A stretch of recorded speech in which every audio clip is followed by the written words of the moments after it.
Hi everyone, I'm Deanna and I just wanted to talk to you about the death rites that I've written below. It's a very simplified version and I've brought it right down to its basics. I've made it very much like meditation or visualization because that is what people in the Western world are used to. And I have also westernized it. It doesn't need to include anything sort of overly shamanic. It doesn't need to include anything ritualistic that would make us feel uncomfortable or we're not used to. So have a read. I encourage everyone to do the chakra bit as well because it is a lovely visualization, and it's not overly difficult, and it is a really lovely thing to do if you can, literally follow it, as I've written it, and it's a lovely additional way to release our loved ones. Okay, to do that from our perspective, but also to do that for them.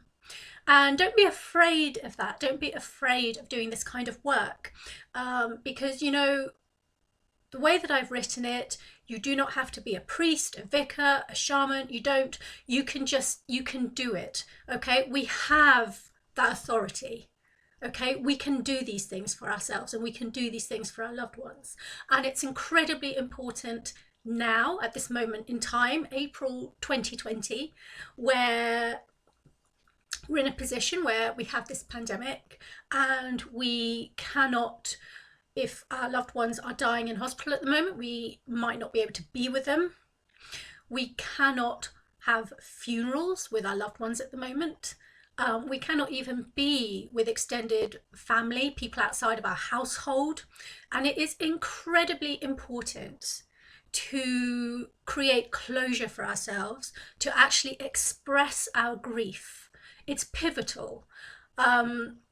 Any kind of anger that we're feeling, any kind of sorrow, any kind of grief, to honour those feelings and to honour our loved ones who have passed away. We need to be able to express that. We need to be able to say it. Okay, so most of the rite that I've written below is so you can do that. The additional part of the rite, sort of like secondary to that, is an energetic and spiritual aspect, which is about sort of energetically releasing, helping to release our loved ones' souls from their body so that they can complete their death in peace and be able to fly free, as it were. And in many ways, that is what a funeral would help us do and would also help them to do. Anybody who is new to my website, new to the things that I do, one of the things that I do work with angels or angelic energies. I also call them star people. Okay, so I do work with those benevolent entities and I do receive messages from them. And one of the very important messages I've received over the past week is how important it is for us to process and express our grief and our sorrow at all these things that are happening. And with regards to death and dying, if you are in a situation where you are, in hospital and you have to die alone, you cannot have your family with you, this can and is in some cases, I believe, bringing up feelings of obviously sorrow, fear, a lot of fear, anger, perhaps even bitterness and regret. All right, and all these feelings can, unintentionally, but the strength of these feelings can really kind of almost keep the soul attached to the body in this plane of existence until those feelings are released or they're complete in some kind of way. Okay, now most of the time people have no problems crossing over. This is one of the things that I know, I've been told and I've been taught, and with my own experiences also of people that have passed on. The majority of people, 99% of people, have no problems passing over. There is absolutely nothing unnatural about death and the death process. The death process itself is actually extremely easy.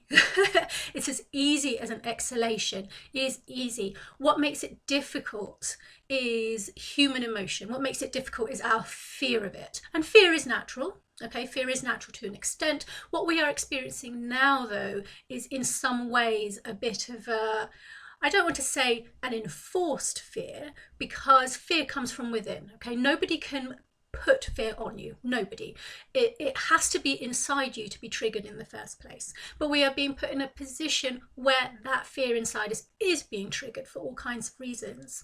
And because of that, I was asked by spirits that I speak to create a death rite, if you like, sort of like a version of a funeral that you can do at home with your loved ones, with your kids. Okay, now the kids probably aren't going to do the chakra bits, you know, it might be a little bit too much, but you know, you can take the death rite below and you can modify like the first bit and include things that your kids can do, you know, like carrying little things to like the altar or your sacred space. You know, have little words that they can say themselves. You know, we can do this, and we are not doing this alone. Okay, we are doing this with our guardian angels, with our spirit helpers, with our guides. They're all here with us at the moment. They really are. So please make use of what I've written below. I've put it in PDF format as well. Please do pass it on to anybody you know who would be able to make use of it. If you are a healer or a therapist, then you know you're probably going to have your own way of doing this anyway. So really what I've written below is for people who don't really do this kind of stuff. Okay, so there are people who actually maybe might be a little bit spiritual, maybe, you know, have a few crystals around the house, they know kind of about, you know, a bit about chakras, they know about this, but they don't really do it. Okay, so that's who I've written the rites for. It's written there so you can have a nice kind of like guideline as to what to do, and go for it, you know, and really have, you know, this funeral, you know, because really that's kind of what it is. Have it at home, either by yourself, with your spirit helpers, with your loved ones, with the family that are there with you. And I really hope that it helps you to bring you the closure that you need, and also the release that you need for yourself, but also for your loved ones who have passed over. And I know that that will help them. Okay, I know that that will help them. So if you have any questions, don't hesitate to contact me, and do pass on the link to this webpage. Do pass it on. I want as many people as possible to have access to this, to be able to do this, to really have this avenue to be able to release what they need to release. Okay, thank you so much. Bye bye.